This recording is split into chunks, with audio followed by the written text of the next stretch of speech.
जदि भारतठू मैच हार ताहले दुबई रे रही नहले पाकिस्तान आसिले पूरा सफा करदेबू एमती कही निज दल को चेतावनी देइछन्ती पाकिस्तान फैंस कहते आम इज्जत जमीती तले न पड़े।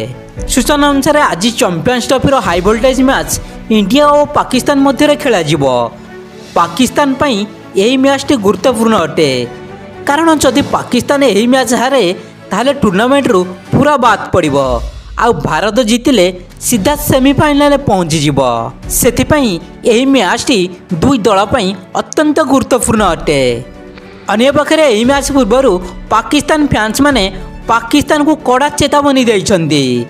एक यूट्यूब चैनल जड़े फैंस बाइट दे कही मैच रे समस्त नजर पाकिस्तान टीम उपर रहिबो प्लेयर मानक परफॉर्मेंस उपर निर्भर करिबो मैच केमिति हबो हेले आमे पाकिस्तान दल को सतर्क कर दउछु जे कोनोसी परिस्थिति रे भारत को हराइबा को हबो नहले पाकिस्तान आसिले आमे दल को पूरा सफा कर देबू। अन्य जने फैंस कहिथिले आमे जानिनु पाकिस्तान दल कौन करिबो बा केमिति करिबो किंतु काली मैच रे भारत को परास्त करने को पड़िबो। आपण भावंतु जदि होस्ट टीम आरंभ टूर्नामेंट रु बाद पड़िजिबो ताहले हमकु केते अपमान लागिबो।